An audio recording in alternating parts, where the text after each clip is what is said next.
The views and opinions expressed in the Golden Boot podcast are those of the speaker and do not necessarily reflect the views or positions of the Golden Boot podcast as a whole. Y'all ready to get rolling? Quiet on the set.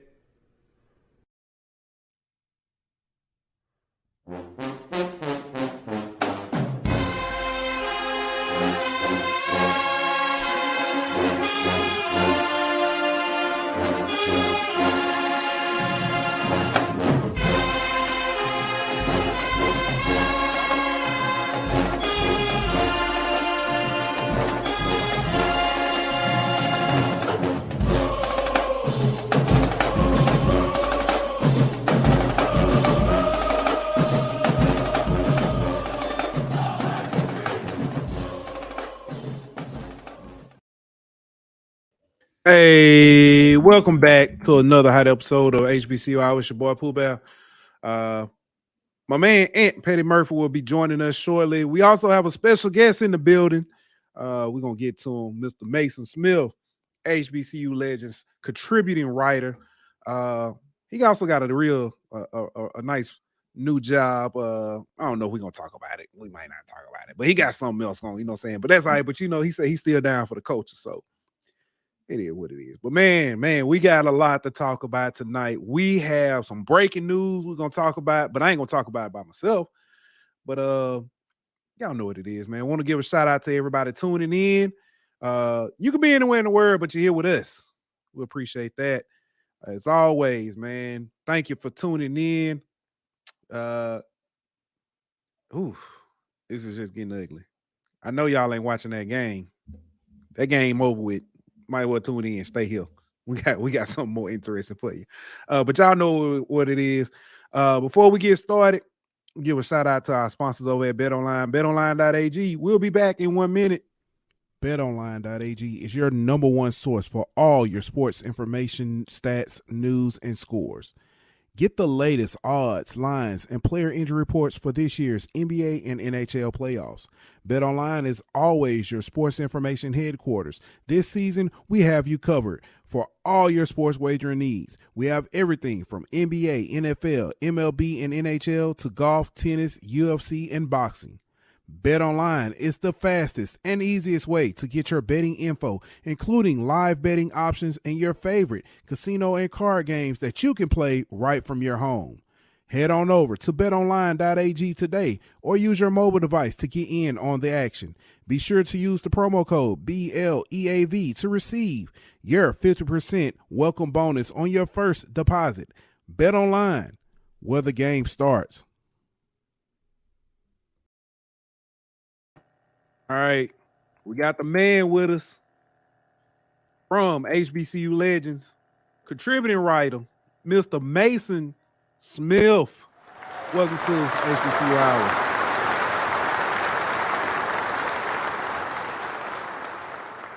Sorry about that. What's good, man? How you doing tonight? I'm doing good, Pooh. How you hanging, man? Man, I'm in here. We didn't expect necessarily to have some, we was going to talk about the games and, take it that route. I wasn't expecting to have some news tonight, but we got some breaking news that came out. I'm trying to think of the best way to describe them. I would say everything,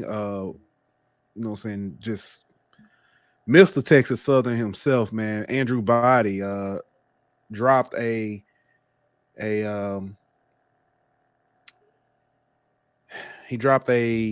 message on Twitter announcing basically that he's out. Hold on, I got it here. Get it pulled up so people can see. I don't know if everybody can see that. That's as big as I can put it. But basically, he says, Godspeed. For everyone born of God overcomes the world. This is the victory that has overcome the world, even our faith. 1 John 5:4 of the NIV. Then he says, which is new.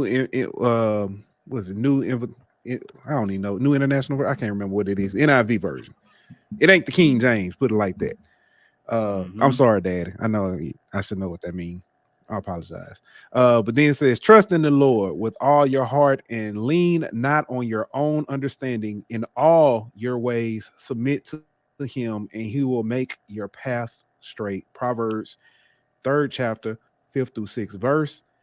And he says, first off, I want to thank God for everything, past, present, and future. I encourage everyone reading this to build a relationship with him/God. Thank you for all the prayers. I would also like to thank my coaches, teammates, friends, my city, Corpus Christi, and of course, Tiger Nation for being patient and supportive throughout this process. With that being said, after multiple doctor visits and conversations with my family, we have decided that it's necessary for my health to proceed with a medical red shirt this season. It wasn't an easy decision. It is very disappointing to be unable to compete this football season, but I do look forward to next year.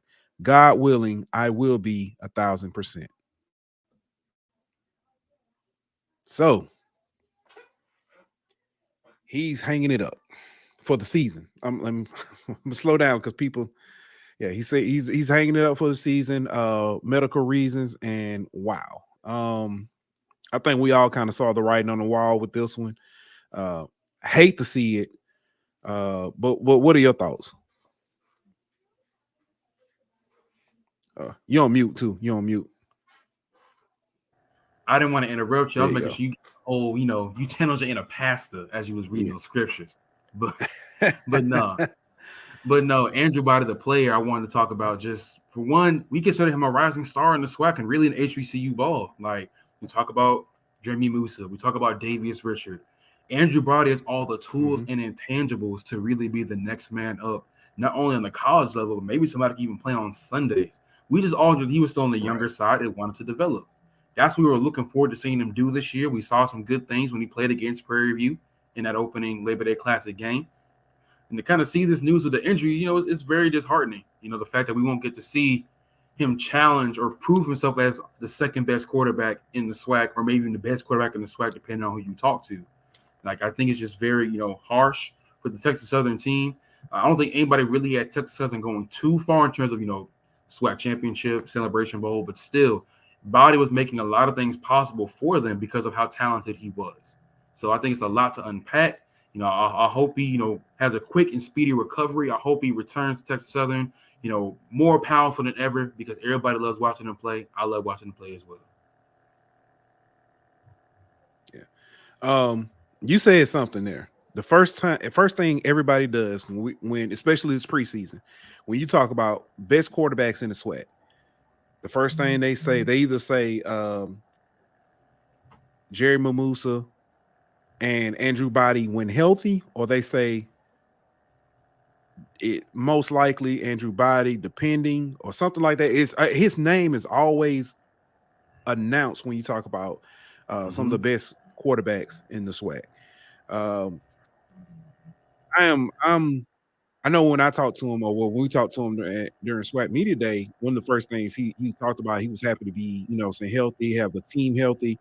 They were looking forward to the run that they were going to make, and kind of getting some of that respect back. So I know this is hard on him, it's hard on the team, that family.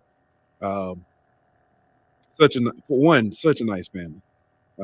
Everybody who's, for the most part, because I know it's a little, a little drama, early in the season, but everybody who's ever mentioned Andrew Body or Mrs. Body has talked about how nice they were. I know when we had him on, how how humble he was. It's hard because you like him so much as a person that it wraps you in, and it's just hard to see. I feel like, saying that's my quarterback. What I'm saying? Right. That's true. And the thing that's crazy about it is when you see a person that you enjoy talking to as a person, you just hope for the best. But honestly, we've seen in HBCU ball, specifically at the quarterback position, we like, okay, well, someone's a great person, but we're not really sure how far he can go in this quarterback thing. Yeah. You watch Andrew Body play, you see his build, you see the intangibles that he plays with, like, oh, he might be somebody. and not and like every year we always talk about who can be that guy. Like at one point it was Felix Harper, one point it was Akil Glass. Currently it's Davius Richard, and that's not to say any of those quarterbacks didn't deserve it. They did, but when you look at Andrew Body, you're looking. I mean, it's kind of in the name. If you look at his body, if you look at the build that he has, he is built like a professional quarterback. He's built to play the position, especially how it's played today with his dual threat ability. I think it's really frustrating to watch him play, and then you see the injury he dealt with at the end of last year. You see how we kind of dealt with stuff this year, and now ultimately for the season to be cut short, it's frustrating. But to kind of continue with what he said, there were concerns about is this Andrew Body's last time in a Texas Southern uniform? Like that was the rumor that was starting to swirl. And I'm gonna be honest, Pooh, at least from what he's talking about, at least the way he worded it in his basically his farewell for the season, I think it's still a legitimate and solid chance that he'll be back for Texas Southern next year. Like I think that's still very much in the cards. I don't think it's a case of like I don't think it's like Shedeur and all that stuff that kind of went on with like once you knew that Deion was leaving, that you knew who's right behind him. I think it's a legitimate case of like they're going to weigh options out. Of course, in football still a business, he's going to weigh things out and see what's the best option for him. But I certainly think that return to Texas Southern is still on the table for a number of reasons. Yeah, I completely agree. I and everybody's kind of saying wishing for a speedy recovery, wish him the best. It's hard to find anybody that's going to say anything bad about him.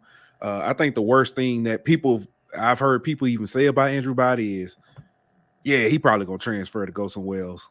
Saying somewhere that's going to use his talent. That's like the worst thing that people have said about him. And I'm with you. At least reading it, it sounds like I know it. He wants to come back. At least in his wording, he wants to come back to Texas Southern. And I pray that we see him get that opportunity to be the best him that he can be with those weapons, because it's always some kind of caveat. It was he's last year it was but he doesn't have those weapons that he needs to shine, or saying everybody's hurt or whatever. So I hope we get to see Andrew Body with everything,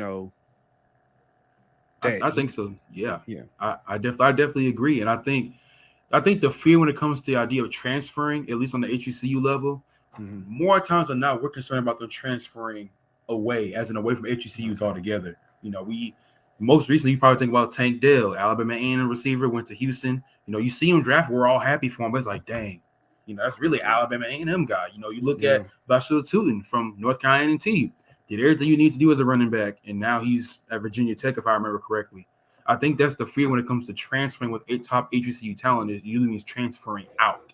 Yeah. Like if there's an interconference, that may be a whole other subject we can get into. But I definitely think he wants to come back. And one thing I want to watch, one thing we should pay attention to as the weeks go on and the season goes on, how do his teammates react? Because one thing about teammates, with what they say or what they portray, they're going to let you know what the status is of any situation. They're going to let you know, like, okay, Body, talk to them. Like, if he talked to them, like, let them know, like, okay, maybe a more positive outcome, at least on the HBCU side. If we're seeing a lot of, like, division, they don't really talk about them too much, I think it's going to be a very obvious answer in the other direction, and, probably one thing we should keep in mind, too, is, if there's any other factors in terms of personnel that may also influence the decision. I don't want to go too far. I've never been a person to call for anybody's job, but agree. I understand what you're saying. There may be a case of where, like, if Body stays, someone else may go, and it's a very interesting situation to watch as the season unfolds. Yeah, Craig. I know Craig is saying family to the Bodies. He says red shirt, medical red shirt for Andrew Body. Said he talked to the team already. Okay, cool. So definitely praying that he's first off saying healthy, gets back healthy and everything, and he can definitely be contribute to the team in other ways while he's not on the field. But gets back next year and we can see what he can do on the field. See that I mean, he has probably one of the highest ceilings I've ever seen in the HBCU guy. So yeah. I watched the tape against UTSA. Mm-hmm. And when I watched that tape last year, I'm like, he's legit, because of course the knock on HBCUs is we can't really punch up. We can't really beat anybody that's considered above us. You watched Texas Southern versus UTSA last year. That team probably could have beat them had it not been for a couple of blown coverages. Andrew Body did what he needed to do to play in that game and show that he could do his job. I think that's the really exciting part about him, is the fact that, his efforts aren't just in a bubble. They are definitely something that can translate to whatever level he competes against. Yeah. Yeah. Oh, Craig says, just think he wasn't 100 versus PV. And I know that it's funny because I didn't see the game. I was at the Labor Day Classic. We just talked about. I was at the Labor Day Classic in Montgomery, and I was on the phone. I was calling him as we were walking out, and he was like, "Man, Body is putting on a show." He was telling me his stats and stuff, and I was like, "Okay, wow." I was like, so I'm glad to hear this. And then of course, the comeback happened. But yeah, man, it's just But I don't want this to sound like a funeral for them, man. We have high praise for him. Love Body, man. Like we hope he recovers quickly. Hope he sticks around, because he's special. Right. And that work is thrown around a lot, but no, that dude is special. And if everything goes well, if he continues to build, we're gonna see him on Sundays. We are. Oh yeah, big facts. Big facts. But man, we can move on, start talking about some of these games we got, man. We finally have, last week was the start of where we started having some conference games and well, not really, but just having those big matchups, First on the docket, man, I didn't play in this. I'm wearing my Southern shirt today. But we got Southern versus UAPB. Southern is coming off a bye week. UAPB is coming off a extended week. They played on Thursday last week against Alabama A&M in a close fought game where I'm gonna be honest with you. UAPB lost it more than A&M won it. I'm not taking anything away from A&M, Alabama A&M at all, but UAPB more lost that game than anything. But we got this matchup coming up. Do we see Dooley go back to back? Oh, Battle of the Real Bluff. I like that, D-Lob. Said the Real Bluff. That's cute. It's a tough world. to be honest with you, Pooh, I picked UAPB to beat Alabama A&M last week. I did. And for a lot of the reasons that I saw, it's because that defense is legitimate. Alonzo Hampton's a defensive guy, and that defense plays like its hair is on fire, and that's what I love about them. Like, that defense can win them some games. It's the offense, and the offense gets the job done. I think with UAPB, they're just a young team. Some new faces and key positions. New head coach. That's not to say Alonzo Hampton a rookie or anything. Yes, he's a first-year coach, but he's been around for a while. For those who don't know, but it's a matter of them growing, continuing to evolve and mature. It's like, okay, look, we have to learn to close games. Closing games is not something you can get by practicing and training and studying film. That's something you're going to have to see under the bright lights with game situations. Like, okay, this is how we close it out. So I agree with you. UAB kind of lost it, and they were up by a touchdown. And keep in mind, Alabama A&M's offense has still been inconsistent, I'll say, because of the quarterback situation, the carousel that's going on. Is it Langford? Is it Brown? It's now Casey. So there have been opportunities. That team just probably isn't ready to win. UAPB is not, but I do think against Southern, they have a really solid chance. Why? Because Southern's offense kind of in a similar predicament. I believe in Harold Blood. Harold Blood deserves to be the starter for that offense. He's done some good things.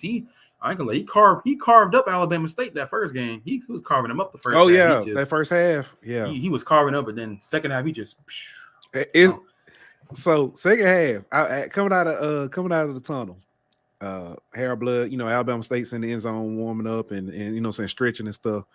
And there was a DB. He was I couldn't see the number. He was just laying on the ground, leg stretching. They stretching his legs. He's like, hey, I ain't gonna repeat all the words he said, but hey, throw me one, blood, throw me one. And then it was another DB, and I mean the referees right there, the coaches right there. There's another DB yelling at him as hair blood is coming out. You know what I'm saying? Hey, be in. You know what I'm saying? We coming after you. we coming. I was like, oh okay. I was like, all right, this second half might be a little interesting. And it was. It was. That defense turned up, and it was. We knew what that defense could be for Alabama State, and they decided to play like that in the second half. Now, granted, there was a dash of Southern stepping off the gas because Dooley said it and Blood said it. I'm not sure if you got a chance to read my article because I wrote a story after that game talking to Dooley and Blood. They both said the same thing. Like they felt like they didn't, basically run through the finish line. They didn't run through the tape. Like they felt like the first half that the card them up looked perfect. Couldn't ask for a better first half. Second half, Alabama State defense is great, but everything that you saw them do offensively in the first half, Southern did not do in the second half. And that was just a compound of things on top of Alabama State. Alabama State's offense, man, bless their heart, because we'll get into that later with the second game. But the fact that Southern, still is not the best offensively, they still got some things to work out. I think it's prime for UAPB if they continue their defensive streak to maybe sneak one past Eric Dooley, sneak one past the Jaguars. As quiet as it's kept, Southern got the number one defense in the SWAT right now. They do. And I'm not saying opinion based. I mean statistically speaking. Yep. So it's as quiet as it's kept. This game is going to be very low scoring in my opinion. Yeah. If I was a betting man, which I am, I'd be taking the under. This is going to be a hard fought defensive battle. Score will probably be real ugly, like 7-6 type deal. Like it's not going to be pretty. Right. But two defenses, I got it. I think if I had to pick one, if I had to pick a team to win, I think I'm gonna go with Hampton, man. I'm gonna go with UAPB to pull it out in an ugly one. I think the defense is probably gonna do enough. Yeah. Offense is gonna just get them over the hump just enough, and they this is it. This is in Pine Bluff too. Man, I might have to lean Coach Hamp too. I think Southern does enough to win the game, but I think UAPB finds a way to win it just due to it's time. I think it's just time, if that makes sense. They've been building. They gonna get there. Yeah.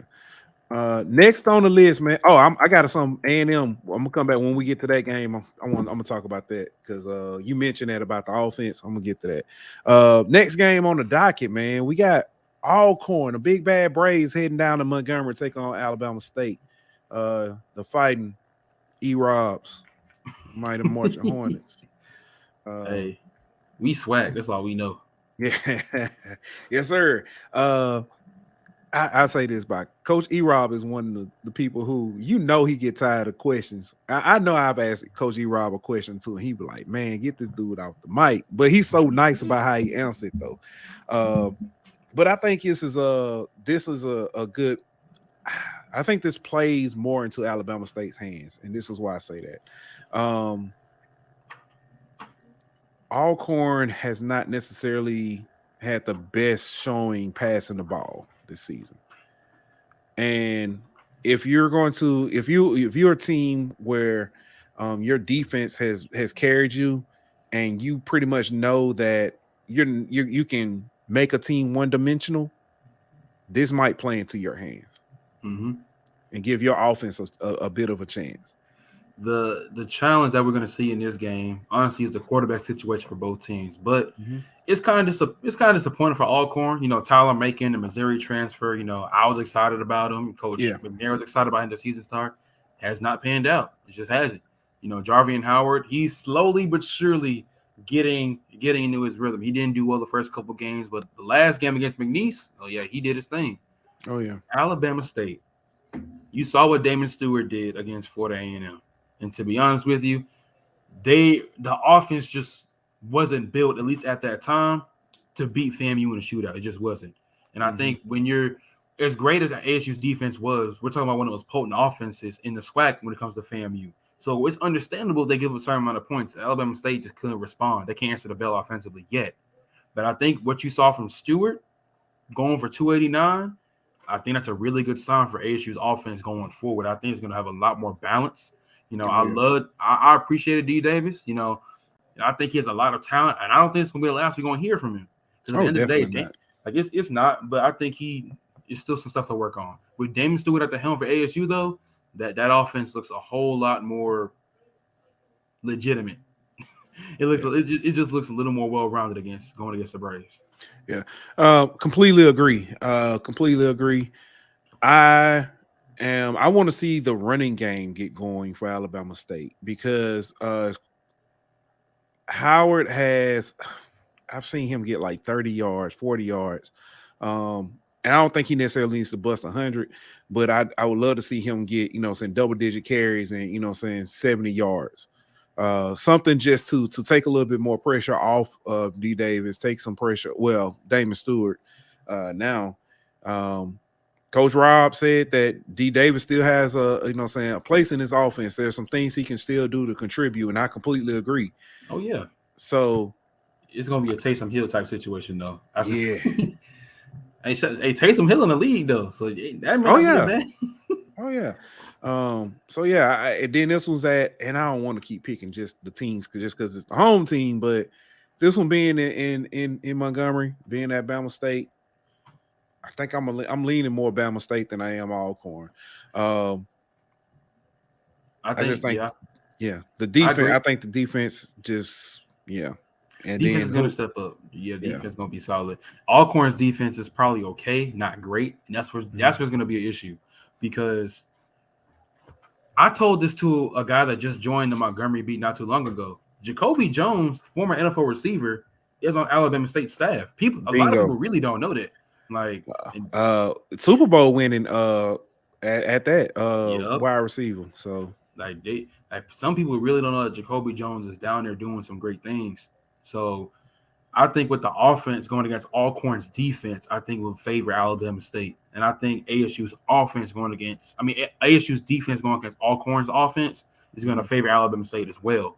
So I think when you kind of consider like the factors of the game and what goes into that, ASU kind of has the edge offensively and defensively. So it's fair to go with Bama State, and that's what I picked.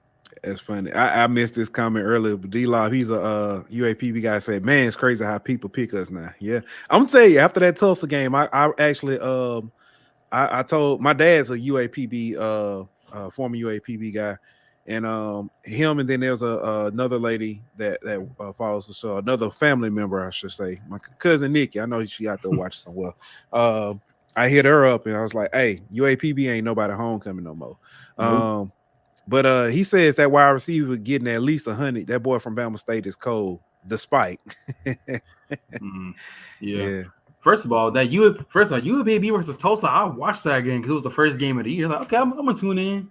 Did you watch that game? Yes. In the first 5 minutes, I'm in my house going like, oh my gosh, they're doing it. Listen, they got that touchdown, then they got the fumble, and I was like, okay. Man, I was going crazy in my house. I was going crazy, like, oh my goodness, they might do it. And the one thing I want to add when it comes to HBCUs is they're improving their stock. Usually it became a case of, well, this team just got outmatched by this team. I don't believe that was the case for UAPB against Tulsa. I believe, okay, if I look at these plays, if any of these plays go well, the momentum is shifting. There were two drop passes by Lewis. Mm-hmm. I think both of them were near the sideline. He catches either one of them. The drive continues for Pine Bluff, and they may score on either one of those drives. Yeah. Like, when you have plays like that, that's very determining of how your offense rolls, and they can't recover from that. But I digress. Bama State over Alcorn. Yeah, all right. Next up, man, we're gonna go to the MEAC for a minute. This is payback or a revenge game. Campbell takes on North Carolina Central. This is a game that Central really feels like they let slip out of their hands last year. David Richard is said to be returning this week. Oh, if he's coming back, I got North Carolina Central for sure. I think the biggest thing when it comes to out of conference, especially with the MEAC, because they play more of them. It's time to start improving that stock. And I think the teams in the MEAC now that are playing these games are in a position to do so. North Carolina Central's offense is really solid. You didn't get a chance to see it against UCLA. Obviously, Richard was hurt. There were other factors that were kind of, it fell apart fast for them against UCLA, which is, it is what it is. But I do think that Central's offense is way more up to the challenge to defeat Campbell and show like, hey, this is not a pushover game. This is not an easy win, like you said, for UAPB. But the whole college football landscape kind of use HBCUs as a UAPB of sorts. That's not the case anymore. And I feel like the games we're going to get to further down this list is going to further indicate that. But as far as this game goes, Davius Richard, Mookie Collier, Khalil Becker on defense, all the stars for Central are going to have something to prove. And I think they're going to want to get this game. And I like their odds going against Campbell. Yeah. D-Law being petty say how many more weeks until we get to me at conference play. Hold on, I'm looking it up now. I'm trying to see that. It's gonna be a minute. It's gonna be a minute. Yeah. Let's see. Let's see. At least 2 weeks? 2 weeks. October 16th through 22nd. Mm-hmm. And it opens up with a Thursday night game, North Carolina Central at Morgan State, which I may have leaned Morgan State if they had any kind of offense. If they had any competent offense. If Morgan State, oh my gosh. They could be Morgan State could literally be either undefeated or 3-0. I'm sorry, 3-1 with the win over a top FCS school, a ranked FCS school, a FBS school. Man, yeah. What's funny? I think you were on HBCU Nightly with me. We talked about how Howard kind of had that choke job against Hampton. And I asked the question to Erica, our homegirl Erica, who's like, so what if like Quentin Williams, who she was hating on that, she was hating on the entire weekend. What if Quentin Williams is on Morgan State's team? Like, oh, they're going undefeated. Yeah, they'd be under. Yeah, I completely agree. I don't even want to completely blame. I mean, I understand. I don't want to completely blame quarterback. It's not even. It's the execution because the plays are there. Coach Williams is calling them. I mean, Coach Sherman is calling the plays, putting them in position. They're just following. MEAC Mike. There you go. Our defense is A+ and our offense is F-. That's why I'm gonna go ahead and give you mine. You say F+, I'm gonna say F-. Yeah. Give you the extra credit. Yeah, F+. Yeah. Speaking of that Morgan State, let's go. Say we ain't gonna talk bad about it without talking about them. Let's get to it. Morgan State's taking on Yale. They trying out. They did you know what I'm saying, a little bit of the CAA. Now they finna look at the Ivy League. I don't know. Yale might outsmart them. I see what you did there. I know that was terrible, but no. Again, another game. Morgan State's defense has a chance to do something here. If the offense can just step up and just really contribute, like all jokes aside, if they can find an offensive identity, one that can just be a game manager. Honestly, I hate to say it, but Morgan State's defense in a position where they're gonna have to score from defense. They're gonna have to get pick sixes, fumble recoveries. That's kind of the position they're in now until the offense finally steps up and scores some points. Because at the end of the day, when you're kind of punching up, if we still want to consider that terminology, the offense is going to have to put together at least 2 touchdowns just to give the defense a chance. Like it's kind of hard to ask a defense of any caliber, of any skill level, to shut out another team. Like unless it's just that challenging. But I do believe that Morgan State will be competitive against Yale. I do believe that Morgan State's defense will do its best. But that offense is going to have to step up. Honestly, I don't think that might be the case. I think the offense will need some work. I think I got Yale in this one. Yeah. I'm looking here at some of Yale stats. They're averaging they've only played 2 games though. They're averaging 22.5 points per game. Trying to look at their third down. They're like 55% on third down. Just looking, man, they don't have much. Yeah, they're 0-2. I'm looking at Here's my thing. Let's say that Yale continues its offensive consistency and scores 22 points. Do you believe that Morgan State's offense can score at least 22 points? Even the game where they scored, the game where they scored, what was it, 21? One was a defensive touchdown, if I'm not mistaken. It's just they just don't have the offensive firepower. Like honestly, if I had to put a score line on this, I think it would be like 14-7 or 14-10 in favor of Yale. I do think the defense steps up and proves their worth. Honestly, I think it'll be a good game for the Morgan State defense to put something on tape and show the NFL scouts like, hey, we can do some things. I think it's going to that kind of game for them. The offense just won't. Offense can't bring the truck up the hill though. 14-10 in favor of Yale over Morgan State. Yeah, I'm very I'm biased in this aspect. I'm very high on Jordan Toes. It's no secret. we do a LSU podcast as well. So we remember him when he was at LSU. When he went to Morgan State, I was like, okay, that's good position for him. That first game, he balled out last year. He's already got 3 INTs this year. He is actually my favorite at this point for the Aeneas Williams trophy. But the defense can't do it alone. With that said, I think this is still a close game. They may lose by a touchdown, but it's because it'll be a defensive touchdown. So, yeah.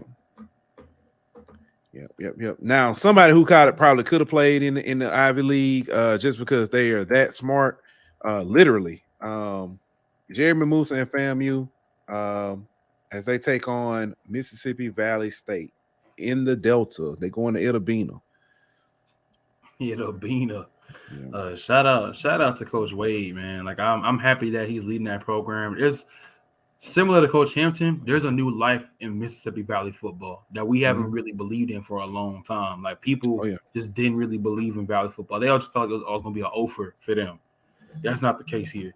Like I understand what the record says. I understand how they've played, but I think that's more on like the youth and the fact that other teams they're playing are more established and they have better guys right now. That's no knock on them, honestly. Especially what happened with the whole issue with the first classic against Central State and all that was going on. Hey, great question, by the way, too, because that really unlocked a lot of doors. So no, it did. But overall, I still think FAMU it's going to be a good game, but FAMU is going to win. And the reason I think FAMU is going to win is because the offense is just so polished compared to more Mississippi Valley State's defense. Like Valley's defense, that's the good part of the team. And I think they're going to compete against Musa and Shareed and Yan and all them guys. But that offense is just it's such a well-oiled machine at this point that defense just isn't ready. And that's no knock on them. But at the end of the day, you need more time. They just don't have that time just yet. I got FAMU pulling this one out. Yeah, I do say I've been saying it, and so when it happens, y'all can come back and say that boy knew what he was talking about. Mississippi Valley is a year away. Next year, they might. I'm not saying they're gonna win the SWAC or win, the East or anything like that. No, I'm not saying it. But what I am saying is, I think they'll be more competitive. Because even now, they'll sneak up and win a game or two that people didn't think they would win, i.e. the Prairie View game or the A&M game last year. They'll sneak up and get a game or two. But it's just realistically, I think they're a season away with the transfers they're bringing in, with Coach Wade being able to fully lay his imprint on that team. So they're going to be good. I'm pulling for you, Coach Wade, for real. But, definitely. FAMU this time. FAMU just come around. That's all. Yes. D-Law said, I think FAMU is focused. I completely agree. Can't even get it up there. I agree. Jeremy Moose, before we move to the next game, Jeremy Moose is competing against himself.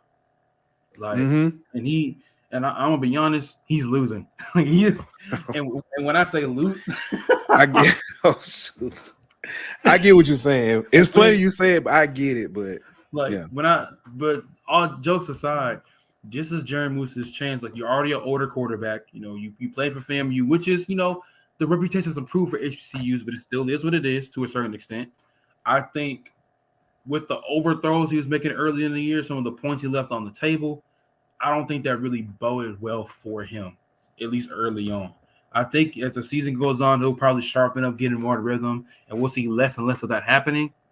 But he needs to really just show off his accuracy and make sure he doesn't miss throws that he's not supposed to miss as a multi-year starter, a veteran of this team, a veteran of college football. Jeremy Musa is not Andrew Body. And I mean that he's a pocket passer. Like if you're a pure pocket passer, which is what he is, and you're not making the throws, that's a red flag. I'm still pulling for him. I doubt he gets a combine invite or anything like that, but I do think he has a chance to, show off his talent a little bit more. And I do think he'll have a chance to compete for a roster spot in professional football, whether that be NFL, USFL, or XFL, even though the latter two might be won by the time this podcast is over. Yeah. Here we go. Me at Mike said, if North Carolina Central beat Valley 45-3 with a backup, I expect the so-called number one team in HBCUs to drop at least 60. If they don't drop 60, I'm moving them the number 2 in the polls. I will say this. I understand what he's saying. He is right, though. They should have similar, if not better, results, seeing as though Central did drop 45. But the difference is they are going to Itabena. That is a different place to play. So if they win and the scores don't, I wouldn't be surprised if it was like 41-17 or something like that. So they're gonna come out with some swamp stories, like when your granddad used to live in the woods. Like they're going some stories like that, like we won, but I saw the wind blowing a certain way, and but no, he's right though. FAMU should definitely get the job done against Valley, and if they don't, it's gonna be kind of a red flag going forward. Yeah, and that's something that it's the bus ride to Itabena. I'm glad D-Lob said this. This was something I never thought about until Coach Simmons was on the teleconference on Monday and said about like that bus ride. It's like an hour-long bus ride, saying just because where you can find rooms, and stuff for like the team and stuff. And he was talking about, he said it's different. He's like, it moves your spirit different.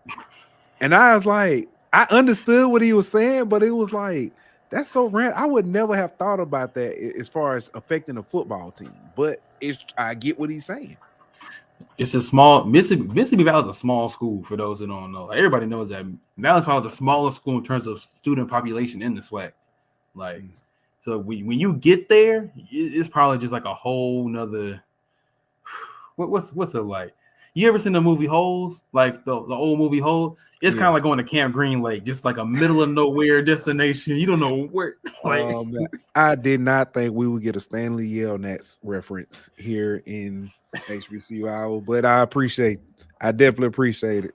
Hey, that's already matter of fact, Mason Smith coming back once a month. We just gonna talk. Get an old movie reference, but yeah, I get what you. Yeah. It's like when he started talking, because again, for those of you who don't know, I know I've posted it. Down South Football, our brothers over there post a lot of people post the SWAC teleconference, weekly teleconference. If you get a chance to listen to Coach Simmons talk about it, it'll make sense. Kind of what we're saying. It's just I understood what he's saying. It was like kind of like it was like this historic ride or something, when you ride through, and I was just like, I never would have thought about that. So, but anyway, it was random. It was random when he said it, and I was just like, that man. Yeah. As long as they ain't self-inflicted, they'll be all right. So, next up, man, this probably the best game of the weekend. State Fair Classic, Graham versus Prairie View.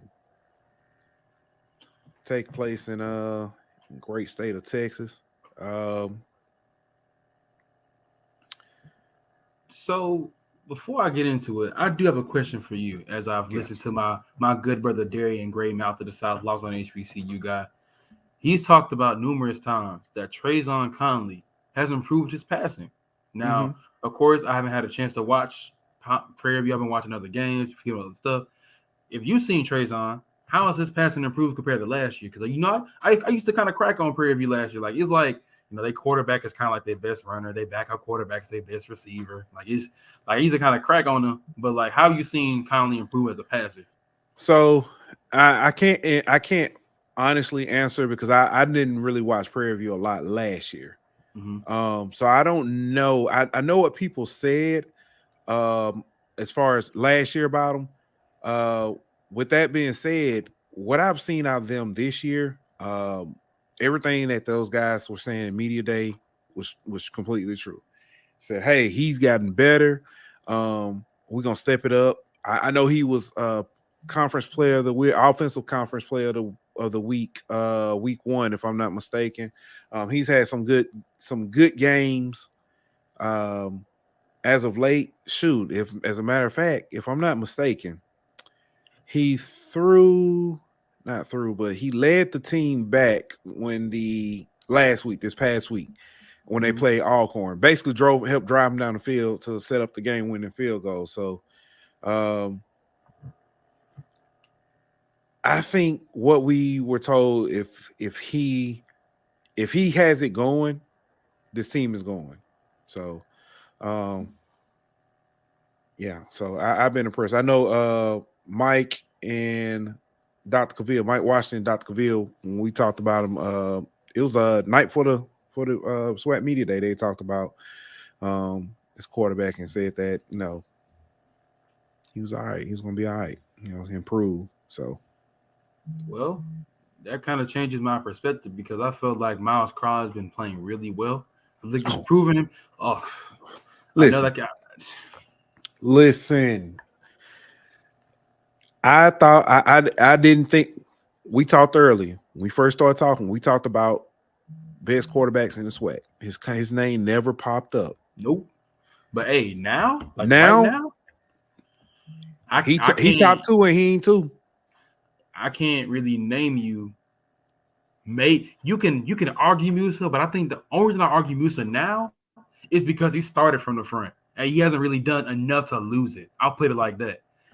But everybody else, like I can't name not one other quarterback that's better than him. And like even before Body went down, even before that, it was still kind of Crawley because Crawley torched Hampton that first game of the year. Like if you take away the results, meaning win-loss, and you just put up Crawley's numbers against Hampton, hands down, he wins Conference Player of the Week that week. Hands down. But no shot to Conley. But this was more like a he got it. I feel like he got it week 1 because he led the comeback. They won and everything else. Crawley played a game. Then that following week, the numbers may not fully show it because they played LSU, but he picked the defense apart. He drove down. I mean, and he threw literally the touchdown pass he threw. Oh, that back was beautiful. Beautiful. It was perfect position. It's like it was either going to be a touchdown or incomplete pass. Like, that's it.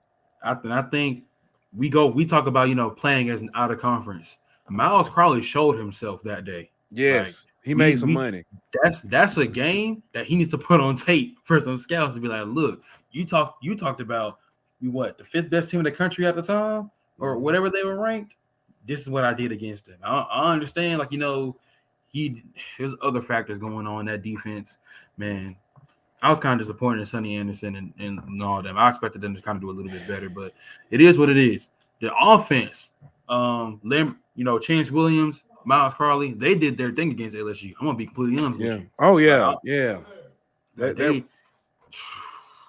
put that on tape. That you need to go to the video coordinator right now. But like, I need it on my highlight tape right now. Yeah. Well, huddle. They still do huddle in college. Huddle, boy. You need the graphic. Miles Crowley. Yeah. Had a 5 circle around him. Yeah. But man, that he had a game. With that said, the only thing that worries me about this game is Grambling's defense. Grambling's defense has been I'll say I'm more disappointed in Grambling's defense than I am in who's supposed to have a really good offense and suffered. Southern. I'm more disappointed in Grambling's defense than I am Southern's offense. So. And that really hurts. And that's where kind of like the matchup comes, like whose defense is really built to last in this particular game. I'm sorry. I would. Oh, me and Mike said Miles is by far the best QB in HBCU football. Ooh. I this year, play wise, I'll agree. I can agree with that. However, I ain't mad at that. Yeah. However, I think we all know the potential of a healthy Davis Richard. Is it Richard or Richard? I don't know. When you play that good, you just got to get fancy. David Richard. And he got the eyes too. Like he just the whole. I tell you, you know what I'm saying? If he was born a decade or two early, his nickname definitely be Cat Daddy. So, but yeah, Miles being the best QB in HBCU ball, like it. If you take it at face value, yes, I can also agree. I think again, both of our hesitations comes from the context. Like, what does Davis Richard do if he's healthy? What does Andrew Body do if he's healthy? Like what? Mm-hmm. Like you have two quarterbacks are expected to be, competing for that spot that are both hurt, and one's done for the year. We won't ever know what he was going to be this year, outside of that Prairie View game, which we thought, okay, this is a sign of things to come. Ooh wee, exactly. Now we'll never know. Davies Richard, you played against A&T. He didn't play well, and he didn't play much against UCLA, but he was hurt. Didn't play last week against I forgot who they played. Valley. They Central played Valley. He didn't play against Valley. So it's like, what? Yeah. If you were just talking about, like, I'll put it like this. If this is a power ranking that was like a week-to-week basis, Miles is number one for sure. Yeah. But as far as this game goes, we can kind of keep it moving. I think Grambling. I think the offense does enough.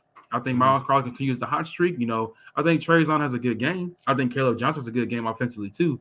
But I think it's going to be a shootout. This for the West.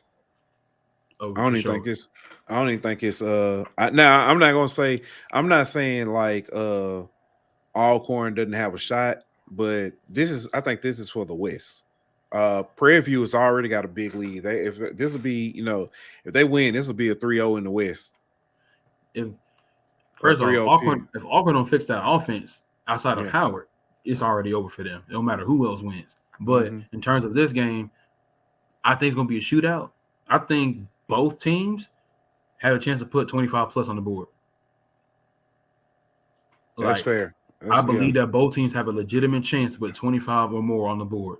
But I think Grambling wins this shootout. It's gonna be a barn burner. Like it's gonna be a highlight tape with the ESPN.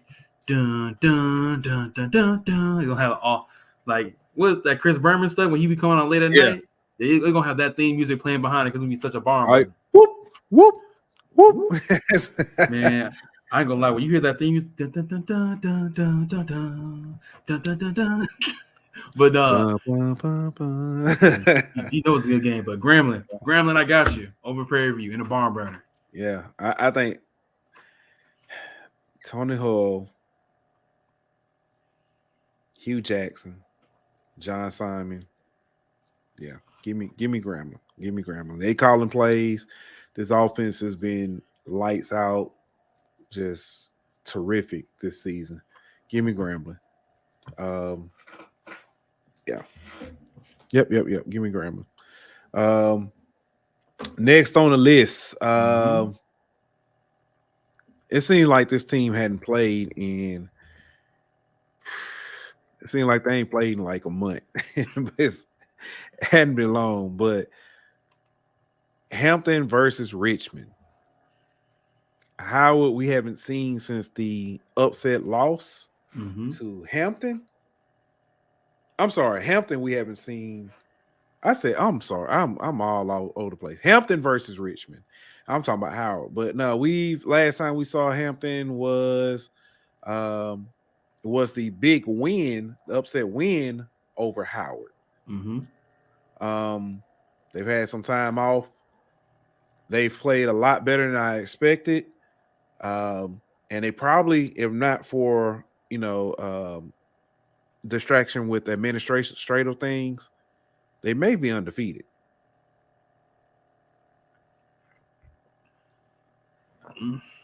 You may be right. I think I can get behind that. Like Hampton's just in a really a tough place academically. Well, I don't say academically because academics are fine, but like like you said, in terms of the administration, I remember talking to somebody at MEAC Media Day who was a Hampton alum. He now works for another MEAC school that I will not say out loud, but he talked about if Hampton don't get their stuff together, they might just get put out. Like forget losing out, they might just get put out if they don't get their stuff together and end up back to the MEAC by default. But I hope that doesn't happen. As far as this game is concerned, go ahead. No, I was just agreeing with you. But as far as this game is concerned, really the next 3 games that we're about to talk about, I think it's a big deal. This is a big 3 games for HBCU ball. Yeah, It's gonna. These next 3 games are really big to see. Like, okay, is HBCU football the true just bottom and there's nobody else worse than them, or do we really have to give them a better understanding? And I understand just because these next 3 games they're going HBCU favorite, that doesn't make them the best in FCS. I understand that, but if Hampton beats Richmond, Tennessee State beats UT Martin, and Howard beats Robert Morris, you will be hard pressed to keep HBCUs at that perceived level that national pundits keep them at. So I think that's a big deal. I really want to say that. But Hampton versus Richmond, Morgan State already beat Richmond. I think that if I remember correctly. I think correct. Chris Zealous has proved his worth as the Hampton quarterback. And Hampton has already proved down, not out. Give me Hampton. I ain't gonna lie. I'm with you. I'm with you. I'm not even gonna, you know what I'm saying? I'm taking Hampton. I'm taking Hampton. They had an extra week to prepare. Coach Prunty, I think he's at the point where he's ready to prove his worth, and I think they're ready. I think this is that year. I think they take the next step. So I do. Yeah. Tennessee State, UT Martin. We're going to jump into it. I ain't trying to steal your shine. Oh no, you good. I appreciate it. Hey, I just got the list pulled up on my phone right here. I just wanted to make sure I'm following along right with you. Yeah. Tennessee State, momentum's at an all-time high for them. You can ask for a better spot in football for Tennessee State. Eddie George, who, as we all for those who know, Eddie George has put his stamp on HCU ball the right way. I understand it hasn't resulted in many wins. We understand that. But for those who really know about HCU ball, what Eddie George is about and how he's built that program, we in HCU land really support him. We really do. I think that big win over Gardner-Webb did a lot for them. UT Martin, ironically enough, I think that's where the DB for Valley came from, Aaron Webb, if I remember correctly. I think he came from there. But Tennessee State, I think they have a chance to continue and get another win. I think they're gonna pull it out against UT Martin. Yeah, I agree. I really feel like Tennessee State, I think their toughest game may be behind them. Toughest games possible. I can get that. I mean, of course, Notre Dame was. So I'm not meaning Notre Dame. I'm meaning just getting over some certain humps. This is a team that lost to Lane, if I'm not mistaken, last year or it's the year before. Either way, no disrespect to Lane, but I almost went to Lane, which is funny you bring that up. Oh wow. But yeah, I almost went to Lane. I almost was on the drum line and everything, but yeah, chose to be a Hornet instead. Gotcha. but I Tennessee State over UT Martin. I think Eddie George gets it done. They continue to progress. All right. Next up, you mentioned that this one is out as well. Howard versus Robert Morris. Which Howard do we see now? This is, and I was trying to say earlier, we hadn't seen him since the upset loss to Hampton. Do we see a bounce back, or is this just a? Is this gonna be Howard? Let me ask you this question. Mm-hmm. Do you believe in Quentin Williams? Yeah, I believe he can get the job done. He didn't have to be a hero. All he realistically needs to do is I don't want to say game manage. He's just gotta do his assignment, do his 111. I think he's okay. He didn't have to, you know what I'm saying. They've got a running back core that Hunter, James, Wheeler, Hawthorne doing everything. Hawthorne playing like Debo Samuel out there. Yeah. But yeah, man, I think they can get creative, a little bit more creative on offense, but they'll be all right. I think Howard can pull this one off. So yeah. Again, shout out to Erica. Your feelings are definitely justified. I understand your frustrations. I really do. But the thing that I kind of didn't get with like the Quentin Williams, frustration is the fact that, what did you really expect from him? If you expected him to just be, a get the job done quarterback, a game manager, for lack of a better term, somebody that can just, do good things. Well, he's been doing that, to be honest with you. Like he's been doing that. You want to talk about down by what he didn't do in the clutch. Well, if you're relying on your game manager to be clutch, that's kind of where you went wrong in the first place. Let's be honest. Like if you're expecting the guy you expected to not carry you to victory, then yes, you're probably going to lose that game. And that's no hate on Quentin Williams. Honestly, I liked him. There was another guy I was kind of high on coming into the year. Big 6'5" quarterback, definitely has the build to do things at the next level, but he hasn't performed at that level. And as I'm learning that people weren't really that high on him to begin with, well, I'm not really surprised that that's the case. If you expected him to just be great, one time, like I understand, like, just be great one time. You don't gotta be great all the time. That's better in theory. That's better said than done. If you're great, you're just great. You don't just become great at certain times. You're just always great. But so with that said, I think Quentin Williams continues to get better this year. I think the running game, like you said, is going to do what they need to do. Kenny Gallup in that secondary, I do enjoy them. I think they've been better. They've been better than what they've shown so far. I think Howard comes out with the win against Robert Morris. It's going to be close. My bad. It's going to be close. Yeah. I haven't looked at Robert Morris's tape or anything like that, but I think knowing what I know about Howard, it's going to be a close game. They still got to get better, but I think they're going to pull it out. Yeah. What's good? It's PV versus everybody in the building. Said number 6 loading. All right. Next up, North Carolina A&T versus Norfolk. Yikes. Brother Dave, I love you, but give me Norfolk State. Listen, I'll be joking by Coach Odom. Coach Odom, I'm telling you, he's sitting there with us saying, I'm still alive. I'm still alive. That boy, Coach Odom is like a superhero. He's a supervillain from a movie. Yeah. Like it was my first time seeing him this year. He reminds, like, if I was to put him in a suit, I was like, Coach Odom, just say this line, be like, bring me the bat or I'll bring Gotham to its knees. Like, oh God. But no, Norfolk State also another team on the roll. I think they're trying to figure it out. Otto Coons has proved, like, that was something Coach Odom said when he named Coons the starter before the year started. He wanted to see if Coons was actually doing his job to get better and keep the spot, and he did. And he's showing that, to be honest with you. Like, it was not pretty early on, but I think we kind of expected that. The offense still has some kinks to work out, and I think they worked them out a lot better than where they were when they started. Right. North Carolina A&T, they're struggling. Like, they're kind of reeling right now. The offense looking like they're making Morgan State like an air raid offense. I ain't gonna lie to you. They making Morgan State like they could put a 60 a game. But North Carolina A&T is definitely reeling. And there's definitely no hate on them. Like, I know you've probably said on your show before, but I said, like, I've never been one to just hate on A&T just because they left. I understand, like, some people feel like, oh, they left because they wanted better comp or whatever, like, or things like that. I understand that retaliatory remarks are warranted when you talk like that, but it's never really that deep to be like, oh, I don't support them. I still support A&T. I'm happy they've had the success they've had, But as far as this game is concerned, I think Norfolk State pulls it out. Yeah. Yeah. Norfolk State. I just, that offense can't.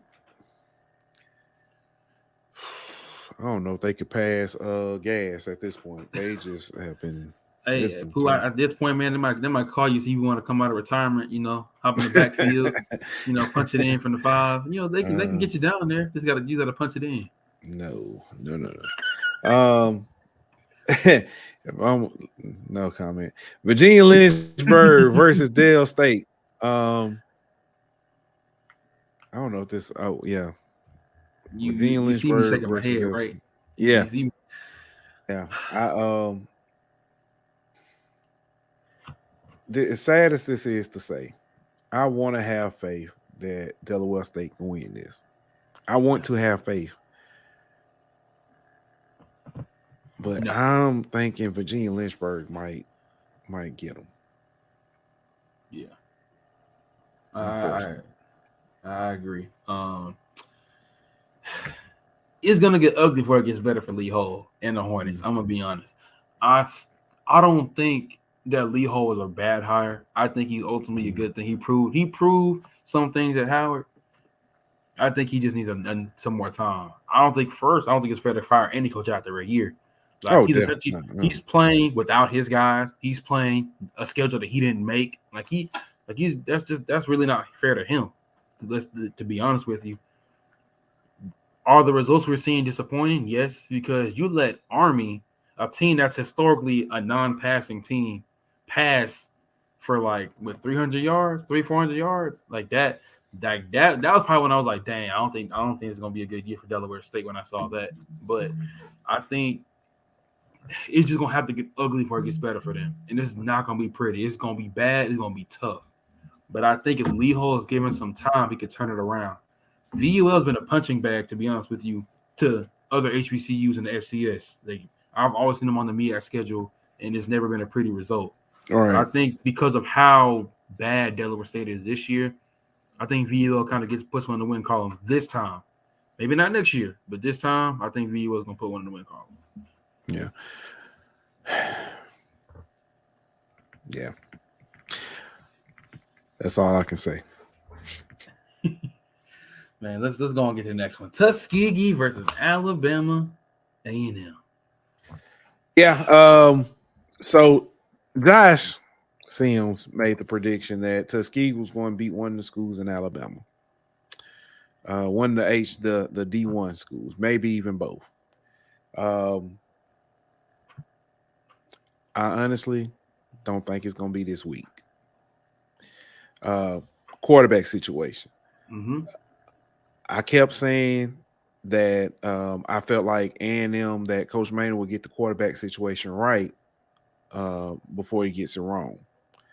After seeing the quarterback play against Lane, also against Vanderbilt, I don't think he got it wrong last year. I think he probably got the best guy. He just had, he still need a little more time. He just wasn't ready yet. Langford came out and looked great, I think, in those two games. Maybe not exceptionally well, but he looked good, really good. Unfortunately, he sprained his knee. In comes Casey. Casey did not. I said when they played Southern, I said they're off. I said they don't have Langford because Langford was very efficient. He was 15-19 against Lane. I think he was like 10-17 against Vanderbilt, something like that. But Casey was off. Last week, he woke up. So I'm taking A&M. I think Meeks is injured as well for Tuskegee. So yeah, give me A&M. I have to roll with you. Like Tuskegee is still the upper echelon of D2 football, upper echelon in the SEAC. This is not the Tuskegee, at least this year, the team that would be like, we might consider for D1. Like this, I don't think this year's team, is on that level that's historically been on. So I think A&M pulls it out. I think A&M continues to establish themselves on offense. I think Eaglin has to get himself going, though. I want to see more from him. I want to see him be. He had a good game against UAPB. Yeah, I think I remember. I think he had a good game. But we should be talking. We talking about England. We talking about Jarvie and Howard. No, England. England he ran for one something. But yeah. Oh, I agree with you. But I'm saying we should be talking about Donovan England on the same level or class as Jarvie and Howard. Like I think like everybody was kind of excited. You know what's he gonna do and things like that. He hasn't done that. He has not been bad. I'm gonna make sure I say that now in case you're listening. Donovan England, you have not been bad, but you have not been up to the potential that we thought you were going to be. So I think, with that said, I want him to continue stepping it up, improving like, oh, this is the guy we've been waiting to watch. But Alabama comes out with the win. Yeah. Next up, we got Miles versus Central State. I'm gonna just kind of go through these because it's we've already kind of gone a little you know what I'm saying. I wasn't expecting the body news that added sometimes. But Central Miles has been lights out. Oh my gosh, Klein Peter, the quarterback. Yes, his phone's probably ringing off the hook for in the transfer. Like, hey man, you wanna? Yeah. So Central State had a great opening win against Mississippi Valley State. But as we just said, Miles is rolling. Give me Miles. Klein Peters like that. I think he's proven himself to be in contention for first team quarterback. And, if he continues it, maybe a dark horse for player of the year in the conference. All right. So, yeah, Miles. All right. Next up, we got Fort Valley State versus Allen. Give me Fort Valley. Now, first, I'm a Georgia boy. I got to go with them. But no, all jokes aside, Fort Valley, again, another top team in the SIC. I think they have a chance to get some things done. Yeah. Allen is rolling. Allen is they keep finding ways to win, even if it gets ugly. I'm gonna take Allen. Yes, sir. This next one ain't even fair, but I had goodness. I had to Morehouse versus Benedict. Somebody trying to sneak in. Ain't nobody sneaking in that house. They just walking in. They walking in the front door. I talked to Gerard Woods before the year. I think he's a good coach. I think he'll have a chance to turn that program around. But we're talking about a fully realized Benedict team that Lubert Danilis, my goodness. Yeah. His phone's also probably ringing off the hook about transferring to other places. But he's done some really good things. I expect him to be shout out to Lubert Danilis. I'm gonna just say it right quick. I expect him to be in all the postseason stuff, Legacy Bowl, Shrine Bowl, all that stuff. If he's coming out this year, I expect him to be right up in that. And I honestly think he might be one of the D2 guys to get a chance in the NFL because he's just showing that. But Benedict over Morehouse, a lot to a little. Yes.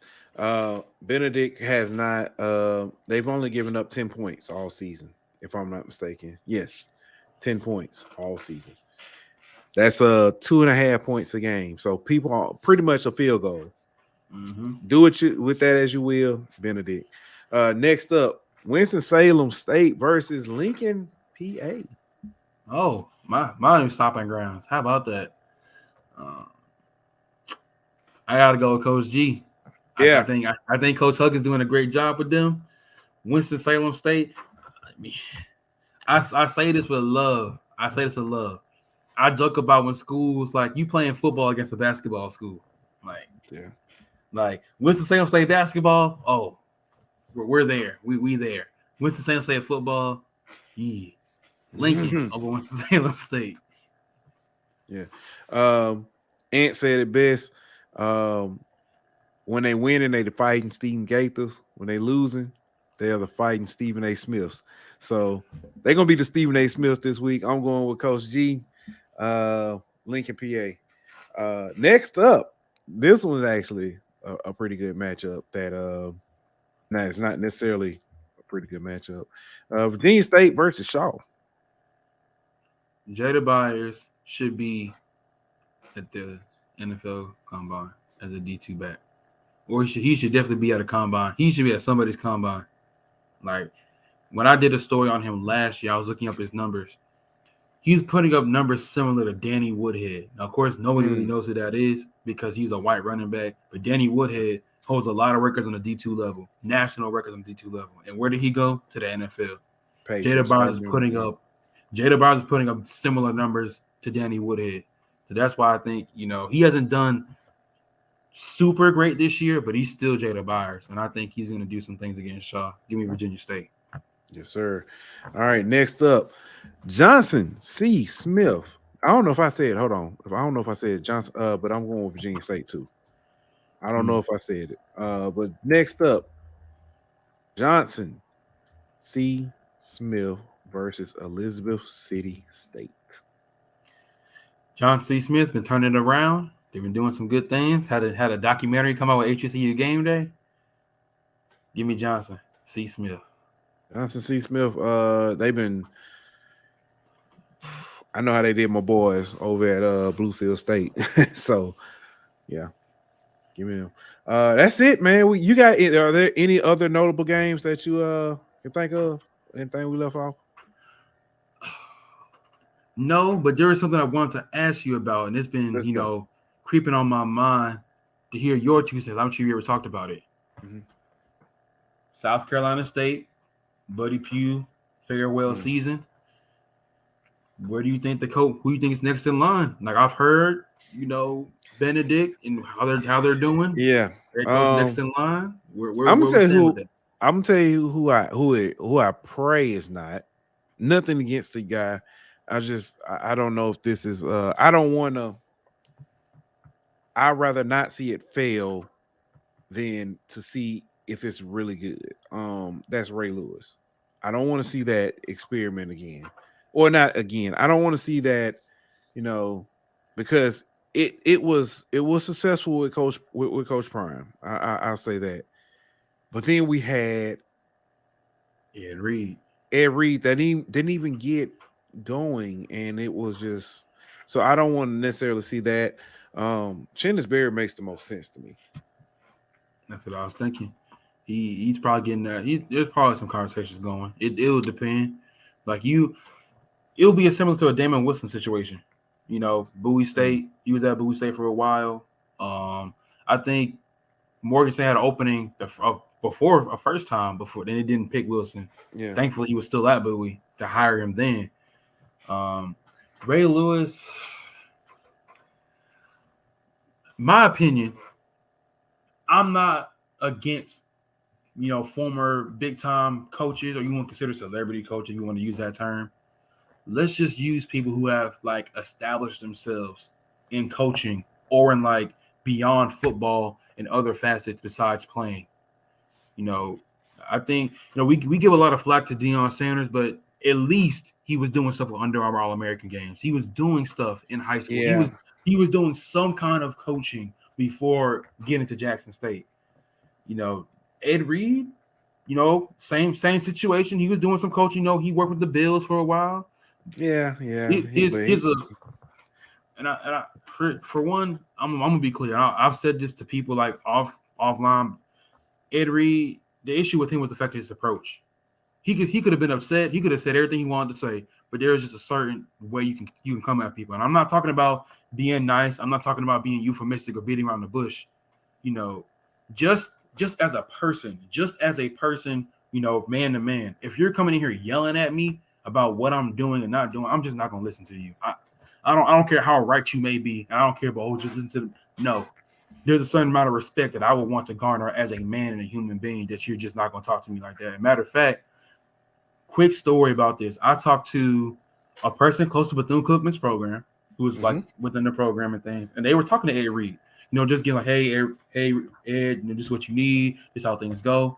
And even in that conversation, just a simple conversation at lunch, he's already, on 10, just if you're talking like that, just on a regular conversation, this is not the football field. If this was on the football field, you do what you do, it's the culture. But if you're trying to have a conversation, no. If you're trying to handle logistics and, delegate and, be a good representation, no. That fire it's honestly just misplaced. And I say that in the most sincere way. I honestly hope that Ed Reed gets a chance to coach somewhere. I really do. But just that situation overall just did not pan out for him. Now, Ray Lewis, equally passionate guy, but we know that Ray Lewis knows how to talk like a regular person. As long as he don't come in there and the first thing he say, the Lord sent me to do this job. No, please stop. The Lord has sent several coaches to the HBCU world, and every time y'all tell us he sent y'all, we want to stop. And Shout out, like I said earlier in the show, Eddie George has done it the right way. yes, he has. And that's another one. Like I said, if it's great, if it's good, but if not, you know who would be a good person to consider? Antonio Cromartie. I'm not sure if you've seen some of the, like, he's been in some spaces. He's talked about it. Yeah. He wants to get into coaching. Like he truly just wants to like coach. Yeah. He's applied for jobs before. Like, I'm not sure of his whole coaching resume, but Antonio Cromartie's talked about doing some things. And I think someone should consider bringing him on. If not a head coach, then at least a coordinator. You know what he's talking about defensively. One of the better cornerbacks of his time. Yeah. But overall, as far as the coaches which at Buddy Pugh, South Carolina State, I think Channis Berry is probably the best option right now, unless something just completely knocks out of left field. Yeah. Shout out to Blue pops in and says shout out to my guys Pugh and Mason. Fire. Also, congrats to Mason on the new position. I appreciate that, Zach. Man, you holding it down. Look, of course, for those who don't know, I accepted a new full-time position in Pennsylvania. Covering high school sports, working things like that. But I'm an HBCU grad. HBCUs will always be in my heart. I'm always rooting for the guys to do well. As media, we try to keep an unbiased opinion. It's kind of bittersweet that I'm not actively doing it like I once was. But now that I'm not, I get to go ahead and be honest to say I'm rooting for every last one of y'all to do great things. Media-wise, player-wise, coach-wise. I hope everybody succeeds in the HBCU level. I want all of us to win. And that's what I want to make sure I do, even as I'm transitioning to another challenge. Big facts. All right. We got some conference player of the week awards for the SIAC and also the CIAA. So let's get those up real quick. And we'll start with the CIAA. Quarterback is Isaiah Freeman from Lincoln, PA. Offensive back was Jimmo Williams for Virginia State. Receiver was Eli Riddick from Lincoln, PA. Offensive lineman was Harlan St. Louis from Virginia State. Defensive lineman was Isaac Anderson from Virginia Union. Linebacker was Brian Greer from Fayetteville State. DB was Dante Bowling from Winston-Salem State. Special teams was Jacob Manessis from Fayetteville State. I hope I said that correct. And then the rookie was Jimmo Williams from Virginia State. These are your CIAA Food Line Players of the Week. Now we got the SIAC Players of the Week. You got, why is this thing here? Oh, that's why, because it's not. For offense, you got Edwin Klein Peter Jr. You mentioned him. For defense, you got Vincent Hill from Tuskegee. From Central State, the special teams player of the week was Jose Shires. And then newcomer was Brandon Marshall from Fort Valley State, if I'm not mistaken. Klein Peter just. Yeah. It's funny because when you mentioned, I said, "Oh yeah, he got player of the week too." Cause he cooking. You got to cook with a name like Klein Peter, man. You can't let the jokes get him off. You can't let him get off the jokes. All right, his name is Klein Peter. Nope, Klein Peter just threw for 300 yards on you, and he threw against my alma mater. I'm so hurt, but it's okay. Shout out to Klein Peter, man. Keep doing your thing. Yeah. Man, let's go ahead and get up out of here. Wrap this thing up. Before I go, we usually let our guests tell a little bit about themselves, where people can find you, anything you're working on. So here's your time, Mason. Well, thanks again for letting me be on HBCU Hour. My name is Mason Smith, Georgia born and raised, Alabama State grad. Contributing writer for HBCU Legends, but like I said earlier, I'm gonna be moving to Pennsylvania to start a new job as a high school sports reporter. Definitely support HBCU Hour, support all your HBCU media. we definitely are on the boots on the ground coverage.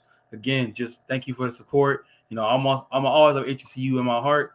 Now, you still might see me around from time to time, but until then, thank you so much, Pooh. Thank you so much for the opportunity. Love talking with you.